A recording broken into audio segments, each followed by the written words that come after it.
CoinDCX and CNBC Awaaz present Crypto Nivesh Digital Dhan। नमस्कार, crypto निवेश digital धन के तीसरे एपिसोड में आपका स्वागत है। मैं हूं शैल भटनागर। हमारे आज के मेहमान हैं श्री रमेश केलायसम साहब। आप सीईओ और प्रेसिडेंट हैं indiatech.org के। इंडिया टेक आपको एक कंज्यूमर इंटरनेट टेक्नोलॉजी स्टार्टअप्स की ग्रुपिंग दिखेगी। आप एक इंडस्ट्री बॉडी हैं और अक्सर सरकार से वार्तालाप में रहते हैं कि किस तरीके से रेगुलेशंस में फेरबदल हो ताकि ये सेक्टर बहुत ही अच्छी तरीके से फले फूले और बढ़िया तरीके से काम करे। रमेश जी बहुत ही एक्सपीरियंस्ड व्यक्ति हैं। आपने IBM, Oracle, government of Andhra Pradesh जैसे ऑर्गेनाइजेशंस के साथ काम किया है और पिछले 3 दशक से आप इस ग्रुपिंग के साथ जुड़े हुए हैं। रमेश जी प्रोफेशन के हिसाब से एक कॉस्ट अकाउंटेंट हैं। रमेश जी चलिए आपसे चर्चा शुरू करते हैं। आपने एक बहुत बढ़िया रिपोर्ट ऑथर करी है जो आपने सरकार और RBI को प्रेजेंट की है क्रिप्टो करेंसीज के बाजार के बारे में और किस तरीके से इसको रेगुलेट किया जाए। रमेश जी ये बताइए कौन से एक या दो ऐसे ठोस कदम हैं जो सरकार और RBI को उठाने की जरूरत है ताकि क्रिप्टो में निवेश और क्रिप्टो का बाजार भारत में बहुत बढ़िया तरीके से बढ़े और रेगुलेटेड रहे।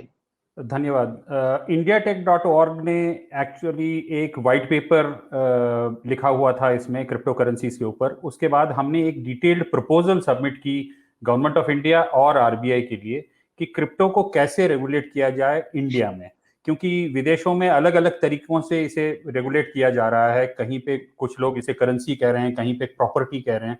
तो हमने ये रिकमेंड किया हुआ है, इसमें जो मेन 3 पॉइंट्स हैं हमारे वो ये हैं कि क्रिप्टो को आप करेंसी का दर्जा यानी मुद्रा का दर्जा इंडिया में ना दें। अभी के लिए उसे एसेट का दर्जा दें। एसेट का मतलब ये हो गया कोई परिसंपत्ति हो गई। तो डिजिटल एसेट मतलब जैसे कि आपका हो गया गोल्ड, स्टॉक, मार्केटेबल सिक्योरिटीज, इस तरीके की श्रेणी में उसे लाया जाए। और बहुत सारी कंट्रीज जैसे मैंने कहा US, ऑस्ट्रेलिया वगैरह इसी दिशा में जा रही हैं। और दूसरी चीज इसी में हमने ये भी रिकमेंड किया हुआ था कि जो इसका जो नियंत्रण और संतुलन है वो बेहतर रखने के लिए ये किया जाए कि सिर्फ उन्हीं कंपनियों को एक्सचेंज चलाने का जो मान्यता दिया जाए जो भारतीय फाउंडर्स के द्वारा स्थापित की गई है और जिनमें विदेशी जो प्रत्यक्ष पूंजी निवेश जो है, जो विदेशी निवेश हैं, उनका जो कैपिंग है वो 74% में किया जाए जैसे बैंकों का होता है। इसके अलावा हमने कुछ और चीजें भी उसमें बताई हुई है, जैसे कि कस्टमर्स का KYC करना बहुत अनिवार्य है। और रमेश जी ऐसा करते हैं कि ये इंडिविजुअली एक एक डिस्कशन में लेके आते हैं। ये बात तो बिल्कुल सही है कि अगर आप क्रिप्टो को एसेट का दर्जा दे दें और इसको करेंसी के नाम से अलग कर दें तो जिंदगी सबके लिए बहुत आसान हो जाएगी, निवेशक के लिए भी, रेगुलेटर के लिए भी और सरकार के लिए भी। अब यहाँ पर एक दो कदम पर आप अपनी राय व्यक्त कीजिए रमेश जी। कंप्लायंस कैसे होगा? फिलहाल ना कोई KYC है, सस्पिशियस ट्रांजैक्शंस पर आपको अक्सर क्रिप्टो का चिन्ह दिखता है और इस वजह से जो एक नया निवेशक इस बाजार में आना चाहता है वो डर कर या तो फेंस पे बैठा रहता है या यहाँ पर निवेश नहीं करता। इसके बारे में अगर आपने व्हाइट पेपर में कोई रिकमेंडेशन शेयर की हो तो वो हमारे दर्शकों को बताइए। जी हाँ, इसमें हमने काफ़ी रिकमेंडेशंस की हुई है क्योंकि कंप्लायंस, वेरिफिकेशन और रिपोर्टिंग, ये 3 चीज़ें काफ़ी महत्व होती हैं यहाँ पे। क्योंकि अगर हम देखते हैं कि KYC जो है आज के डेट में एक्सचेंजेस करती हैं लेकिन उसका स्टैंडर्डाइजेशन नहीं है, तो स्टैंडर्डाइजेशन करना जरूरी है। जैसे कि हम जो हैं हमारे रिकमेंडेशन में हम ये कह रहे हैं कि नो योर कस्टमर प्रोसेस जो है वो मैंडेटरी होना चाहिए सारे क्रिप्टो एक्सचेंजेस के लिए।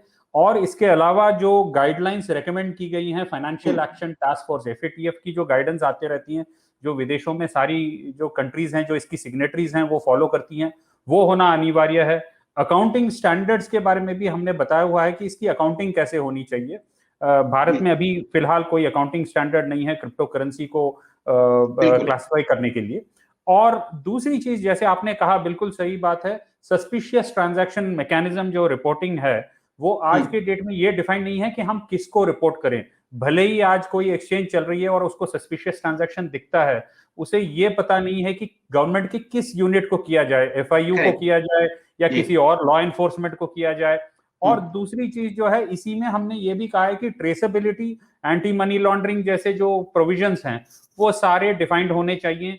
फॉरेंसिक एनालिसिस के लिए सब्जेक्ट जब करना है फ्यूचर में लॉ एनफोर्समेंट के लिए, जैसे कि यूएस में अभी होती हैं कि यूएस गवर्नमेंट और एक्सचेंजेस के बीच में वो अरेंजमेंट है जहां पे फॉरेंसिक एनालिसिस और ऑडिट ट्रेल किया जाता है। हमने देखा हुआ है कि कॉलोनियल पाइपलाइन केस में जब रैंसमवेयर अटैक हुआ था तो उन्होंने इसको क्रिप्टो बिटकॉइन के थ्रू उन्होंने ट्रेस कर दिया था कि कहां पे ये इन्वॉल्व है। ऐसा करते हैं रमेश जी, जरा चर्चा को और आगे बढ़ाते हैं। अभी तक जो आपने व्हाइट पेपर सबमिट किया है उसके 3 अहम पायदान मुझे समझ में आए। क्रिप्टो को एसेट का दर्जा दें, करेंसी की तरह ना देखें, साथ ही साथ जो कंप्लायंस है उसको बखूबी निभाएं, और कौन कौन लोग यहाँ पर आपको चेक्स और बैलेंसेस करते हुए दिखेंगे, इस पर भी आपने टिप्पणी करी। अब ये बताइए, एक अहम यहाँ पर हमारे सुप्रीम कोर्ट की तरफ से एक ऑर्डर आया था क्रिप्टो करेंसीज पर, और उस पर आरबीआई ने भी क्लैरिफिकेशन दी। आपके हिसाब से इन दोनों क्लैरिफिकेशंस और ऑर्डर के बाद क्रिप्टो करेंसीज के बाजार पर भारतवर्ष में क्या फायदे आते हुए दिखेंगे?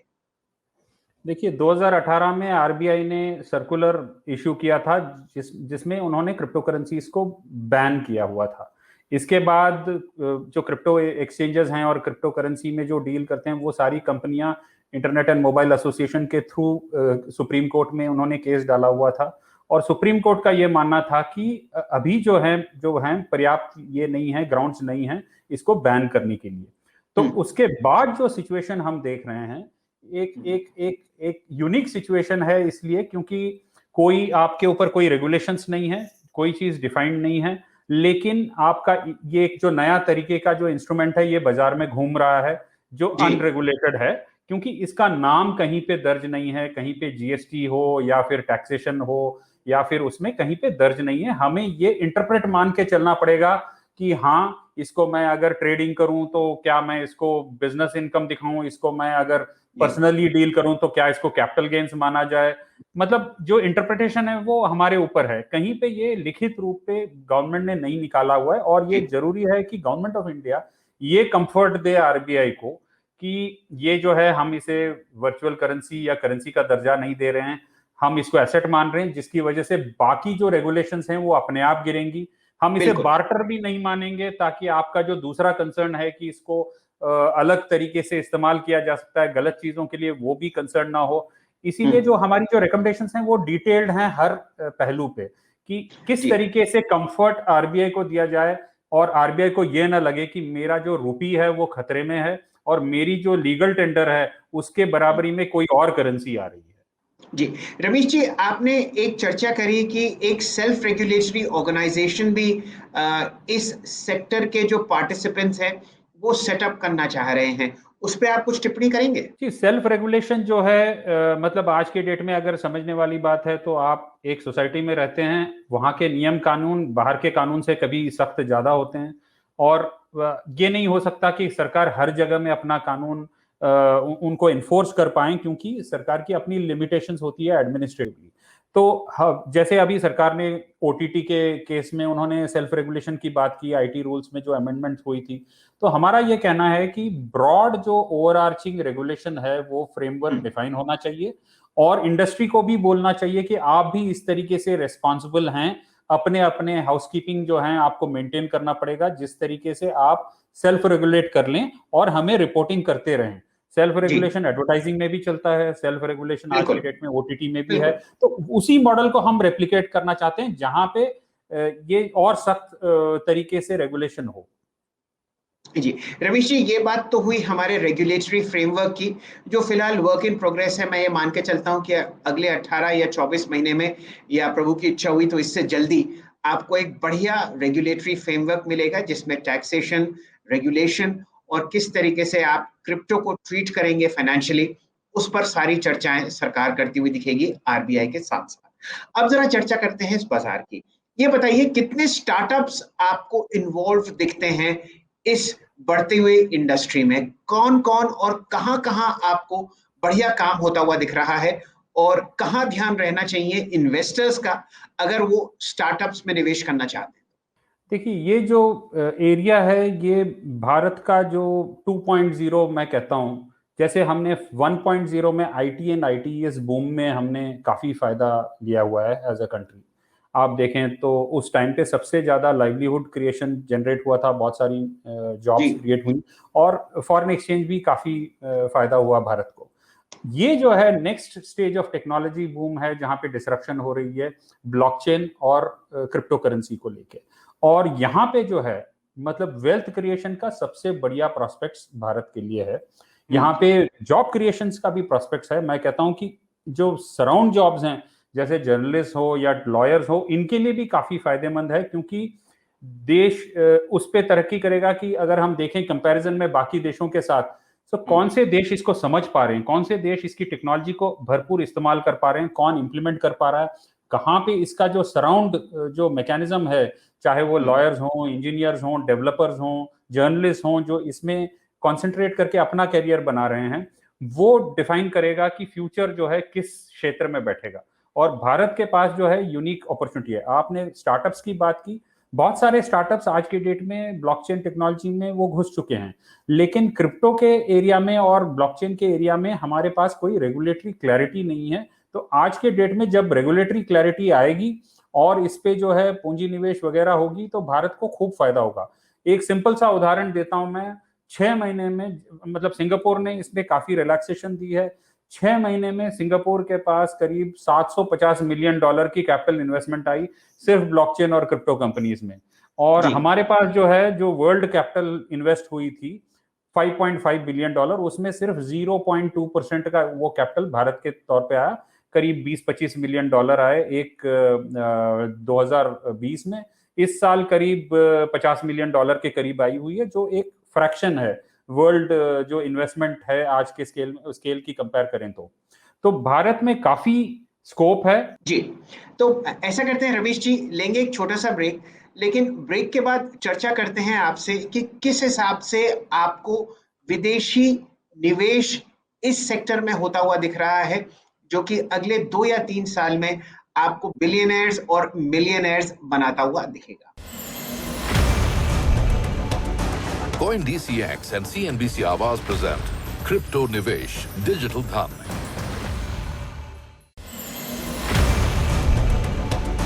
Coin DCX and CNBC Awaaz present Crypto Nivesh Digital Dhan। स्वागत है आपका दोबारा क्रिप्टो निवेश डिजिटल धन में। बहुत ही जबरदस्त कॉन्वर्सेशन चल रही है रमेश कैलायसम साहब से। आप सीईओ और प्रेसिडेंट हैं indiatech.org के, जो कि एक कंज्यूमर इंटरनेट टेक्नोलॉजी स्टार्टअप्स की ग्रुपिंग है। रमेश जी, इससे पहले हम लोग चर्चा कर रहे थे कि किस हिसाब से एक रेगुलेटरी फ्रेमवर्क आपकी ऑर्गेनाइजेशन ने तैयार किया है सरकार के लिए रेगुलेट करने के लिए बढ़ते हुए क्रिप्टो करेंसी के बाजार को। अब आपसे चर्चा करते हैं कुछ समय पहले की, लगभग 3 दशक पहले सरकार ने एक बहुत ही बढ़िया इकोसिस्टम क्रिएट किया आईटी कंपनीज के लिए, और 2 दशक पहले बहुत ही बढ़िया इकोसिस्टम क्रिएट किया गया टेलीकॉम सेक्टर के लिए। उन दोनों का फायदा अब हम आपके सामने प्रस्तुत करते हैं। आईटी में भारत दुनिया भर में जाना जाता है as the factory of global IT companies, और टेलीकॉम की तो क्या चर्चा कीजिए। आपके हिसाब से क्या क्रिप्टो करेंसीज में भारत एक ग्लोबल पावर हाउस बन सकता है अगले 5 साल में, अगर रेगुलेशंस ठीक से बनाई जाए? बिल्कुल, आपने सही उदाहरण दिया। जो इंडिया आईटी पावर हाउस बनी, उसका एक कारण था कि रेगुलेशंस जो थे वो सपोर्ट में थे। आपके पास टैक्स हॉलीडेज था, 100% ईओयूज का बेनिफिट था, एसटीपीआई एसईजी पॉलिसीज थे, और टेलीकॉम में भी काफ़ी फ़ायदा हुआ। भारत का जो है डिजिटल पेनिट्रेशन बढ़ा उसकी वजह से। तो जो तीसरा वेव है अभी जो है भारत इंतज़ार कर रहा है। हम कहते हैं कि $5 ट्रिलियन इकॉनमी होनी चाहिए। तो हमारा जो मानना है इंडिया टेक की तरफ से ये है कि $5 ट्रिलियन इकॉनमी के लिए हमारे स्टार्टअप्स काफ़ी हैं, जो इंटरनेट बेस्ड स्टार्टअप्स हैं। लेकिन अगर उसमें हम क्रिप्टो, ब्लॉकचेन और फ्यूचर डिसरप्टिव टेक्नोलॉजीज ऐड करें तो हम $10 ट्रिलियन इकॉनमी की तरफ आराम से देख सकते हैं। आज के डेट में हमारे स्टार्टअप्स में 10 से $12 बिलियन का इन्वेस्टमेंट आता है हर साल। वही चीज कुछ चेंजेस अगर हम रेगुलेशन में करें तो वो $50 billion per year, $60 billion per year immediately अगले 1-2 साल में हो सकता है। इसीलिए हमारा ये मानना है कि ये जो रेगुलेटरी चेंजेस हैं ये बहुत इंपॉर्टेंट है भारत के लिए और स्टार्टअप स्पेस में, पर्टिकुलरली न्यू एमर्जिंग टेक्नोलॉजीज में जो है। जी, तो ऐसा करते हैं रवीश जी, जरा चर्चा करते हैं इस बाजार की। क्रिप्टो करेंसीज में हम लोगों ने देखा कि पिछले 6 महीने में बहुत लोग जुड़े, मतलब महीने दर महीने आप यहाँ पर लाखों लोगों को जुड़ते हुए देख रहे हैं। ये बताइए फिलहाल क्या संख्या है भारत में क्रिप्टो करेंसी ट्रेडर्स की और उन निवेशकों की जिनके पोर्टफोलियो में क्रिप्टो करेंसीज हैं? आगे आने वाले 5 या 3 साल में आपको ये बाजार कहां तक बढ़ता हुआ दिखता है? ये बाजार काफी तेजी से बढ़ता हुआ दिख रहा है। अगर हम एक्सचेंजेस की बात करें तो भारत के जो इंडियन फाउंडर ड्रिवन एक्सचेंजेस हैं वही 4 से 5 बड़े बड़े एक्सचेंजेस आज के डेट में खड़े हो चुके हैं, जो काफी बढ़िया तरीके से ऑपरेट कर रहे हैं। इसके अलावा जो है, जो इकोसिस्टम बन रहा है निवेशकों का, करीब 1.5 करोड़ लोग, हमारे पास जो आंकड़े थे पिछले महीने के जब हमने ये प्रपोजल बनाया हुआ था, तो तब 1.5 करोड़ लोगों के पास जो है क्रिप्टो ओनरशिप था, मतलब बिटकॉइन या कोई भी आप ले लो, उसका ओनरशिप उनके पास था। करीब 1.5 करोड़ लोग ट्रेड कर रहे थे और जो वॉल्यूम ऑफ ट्रेड थी वो 15 से 20 हजार करोड़ की थी। मतलब ये जो फिगर है ये बढ़ती जा रही है, और बहुत सारे लोग इसमें जुड़े हुए हैं। सबसे ज्यादा जो निवेशक आ रहे हैं वो करीब 20 और 35 एज ग्रुप के हैं। कुछ लोग जो हैं 40-50 एज ग्रुप में भी इन्वेस्ट कर रहे हैं, लेकिन सबसे ज्यादा जो अट्रैक्शन है वो यूथ का हो रहा है। इसका मतलब ये दिख रहा है कि यूथ जो हैं, जो प्रीवियस जनरेशन गोल्ड को जो इंट्रिंसिक वैल्यू उन्होंने देके इतना उसका जो वैल्यू बढ़ाया था, वो अब ये डिजिटल गोल्ड की तरफ देखा जा रहा है इसको, और काफी इंटरेस्ट भारत में इसमें डेवलप हो रही है। ये बात आपने बिल्कुल सही फरमाई रमेश जी, कि जो अहमियत हमारे पेरेंट्स या हम लोग देते हैं गोल्ड को, कम से कम उतनी ही या उससे ज्यादा अहमियत आपको आज की जनरेशन देती हुई दिखेगी क्रिप्टो करेंसीज को, ब्लॉकचेन टेक्नोलॉजीज को। ये बताइए रमेश जी, आप इस बाजार से जुड़े हुए हैं पिछले लगभग काफी वर्षों से। कौन से ऐसे 3 या 4 नियम हैं आपके जहन में जो ये ट्रेडर्स 20 से 35 साल की उम्र में हैं, उन्हें ध्यान में रखने चाहिए जब वो क्रिप्टो में निवेश करें या ट्रेड करें? सबसे पहली बात यह है कि जब मैं मिलता हूं बहुत सारे लोगों से जो 20 और 30 साल की उम्र के हैं, उनका यह मानना है कि आज के डेट में कोई रेगुलेशन नहीं है, तो इसका मतलब ये हो गया कि कोई टैक्स भी नहीं है, और वो ये सोच के चल रहे हैं कि जो फायदा हुआ वो मेरा खुद का फायदा हुआ, इसमें सरकार का क्या लेना देना, जो एक गलत धारणा है। क्योंकि टैक्स जो है वो इनकम में है, चाहे वो आप किस तरीके से कमा लो, आप चाहे डकैती कर लें या लूट कर लें, फिर भी अगर आप डिक्लेयर करते हैं तो उसमें टैक्स लगेगा। लेकिन ये चीज है कि लोगों को ये ध्यान में नहीं आता है कि इसमें टैक्स लग सकती है। लोगों को इसमें जीएसटी के ऊपर या डायरेक्ट टैक्स के ऊपर या डिस्क्लोजर के ऊपर, क्योंकि डिस्क्लोजर भी आज के डेट में कुछ नहीं है। हमारे पास जो इनकम टैक्स का शेड्यूल जो है, जो ये कहता है कि अगर 50 लाख के ऊपर आपका इनकम है तो आप इस शेड्यूल में डिक्लेयर करोगे कि आपकी संपत्ति क्या है, उसमें भी ये कहीं मेंशन नहीं है कि क्रिप्टो को आप डिक्लेयर करोगे। तो हमारा एक रिकमेंडेशन ये भी गया हुआ है कि डिस्क्लोजर होना जरूरी है, क्योंकि गवर्नमेंट को भी ये कंट्रोल होना जरूरी है कि उनको ये पता चलना चाहिए कि कितना पैसा कहाँ पे मूव हो रहा है, क्योंकि इसका जो है कोलैटरल डैमेज दूसरे तरीके से हो सकता है अगर अनकंट्रोल्ड तरीके से इसको ड्रॉ इन किया जाए। दूसरी चीज जो है, बहुत सारे लोग क्रिप्टो बाहर से लेके आ रहे हैं, वो अपने फॉरेन वॉलेट्स में रखे हैं या फिर वो अपने जो फॉरेन एक्सचेंजेस से वो इंडियन एक्सचेंज में घुस रहे हैं। तो आपका भले ही केवाईसी हुआ हो, लेकिन इसका मतलब ये नहीं कि आप सोर्स ना दिखाएं। तो ये जरूरी हो जाता है कि आप डिक्लेयर करें कि आप ये कहां से लेके आ रहे हैं। ये भी आरबीआई का कंसर्न है। तो इसका बड़ा सिंपल जो सोल्यूशन हमने वही सजेस्ट किया हुआ है कि अगर government supporting regulations different ministries के माध्यम से, जैसे कि इसमें आपको कुछ जो हैं मिनिस्ट्री ऑफ फाइनेंस को लानी पड़ेगी, कुछ को जीएसटी काउंसिल को लानी पड़ेगी, कुछ मिनिस्ट्री ऑफ कॉर्पोरेट अफेयर्स को लानी पड़ेगी, कुछ आरबीआई को लानी पड़ेगी, कुछ सेबी को लानी पड़ेगी। तो जब तक ये जो ग्रुप एक कमिटी ना बैठाई जाए गवर्नमेंट ऑफ इंडिया में, और इस पे जो हमारी रेगुलेशंस हैं उसका एडवांटेज ये है कि वो इजीली इंप्लीमेंटेबल हैं, क्योंकि हम एक बार उसको एसेट का दर्जा दे देते हैं तो बड़ा आसानी से उसके ऊपर लागू किया जा सकता है। लेकिन अगर करेंसी माने तो फिर बहुत मुश्किल रहा है आगे। जी, तो रमेश जी, अब इस वार्तालाप का आखिरी प्रश्न मैं आपसे ले रहा हूं। आप पिछले 3-4 दशक से एक जाने माने कॉस्ट अकाउंटेंट भी हैं। ये बताइए कि अगर कोई व्यक्ति 20 और 35 साल की उम्र में अपना पोर्टफोलियो सेटअप कर रहा हो एसेट्स का, उसका कितना प्रतिशत हिस्सा आप चाहते हैं कि वो क्रिप्टो करेंसीज में निवेश करें? आज के डेट में अगर हम देखें तो एक यही बात अगर हम दूसरी तरीके से देखें तो अभी रिसेंटली एक रिपोर्ट निकला था जिसमें यूएस में सबसे ज्यादा क्रिप्टो एसेट्स होल्ड किया जा रहा है, दूसरा चाइना और बाकी कंट्रीज में होल्ड किया जा रहा है। और ये पूछा गया कि भारत का परसेंटेज क्यों इतना कम है, जबकि 2018 और 19 में भारत में पूरी तरीके से बैन था और सबसे जो बेयर मार्केट था वो भी तभी था। तो पूरे विश्व ने तो उसका फायदा उठा लिया, हमारे लोगों ने तो उसका फायदा ले नहीं पाए क्योंकि ये जो बैन पीरियड चल रहा था। लेकिन आपकी बात अगर मैं कहूं कि कितना परसेंटेज होना चाहिए, परसेंटेज का डिसीजन रेगुलेशन के ऊपर है। ये नहीं कि मैं अगर कहूं कि 10% या 20% आप अपना इन्वेस्टमेंट का क्रिप्टो पे लगाओ और कल सरकार कहती है कि ये बैन होगी तो फिर गलत तरीके से आपका मतलब पूरा इन्वेस्टमेंट सिंक हो जाएगा, क्योंकि पूरा जो विश्व है वो ये सोचेगा कि भारत में बैन हो गया तो फिर किसी भारतीय से हम इसको पैनिक बाइंग में उठा लेते हैं। तो ये नुकसान भी भारत को नहीं उठाना चाहिए, ये हमें ध्यान में रखना चाहिए। तो मेरा जो एडवाइस यही है कि रेगुलेशन अगर इसमें आती है तो बहुत बढ़िया है, भारत को इसमें देखना चाहिए, हर किसी को क्रिप्टो अपना पोर्टफोलियो में रखना चाहिए।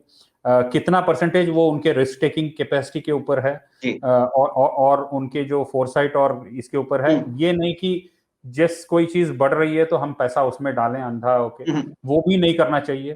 तो मेरा जो ये मानना है कि रेगुलेशन इसके लिए बहुत जरूरी है, इसीलिए हम आज के डेट में ये बार बार दोहरा रहे हैं कि इसका रेगुलेशन होना चाहिए ताकि लोगों को और इन्वेस्टर्स को और ये जो यंग जनरेशन है इनको क्लैरिटी मिले कि जो जहां पे मैं पैसा डाल रहा हूँ ये कहीं डूबने वाला नहीं है, कहीं ये बैन होके बंद नहीं होने वाला है। चलिए रमेश जी, बहुत ही बढ़िया वार्तालाप आपके साथ हुई और मैं ये मान के चलता हूं कि आगे आने वाले साल भर में आपको एक बहुत ही बढ़िया रेगुलेटरी फ्रेमवर्क क्रिप्टो करेंसीज की दुनिया के लिए दिखेगा, जो कि सरकार और आरबीआई मिलकर indiatech.org जैसी एसोसिएशंस के साथ बनाएगी और ये बाजार दिन दूनी रात चौगनी उन्नति करेगा, ना सिर्फ मुनाफे में बल्कि in terms of number of users also. आप हमारे साथ जुड़े क्रिप्टो निवेश डिजिटल धन में, इस शो को देखते रहिए और क्रिप्टो करेंसीज के बाजार के बारे में जो भी सबसे बढ़िया खबर होगी जो आपके लिए इन्वेस्टमेंट और निवेश के लिए काम करती हुई दिखेगी, उसको हम आपके लिए हर हफ्ते लेकर आएंगे। हमारे साथ आप जुड़े, आपका बहुत बहुत आभार। CoinDCX and CNBC Awaaz present Crypto Nivesh Digital Dhan.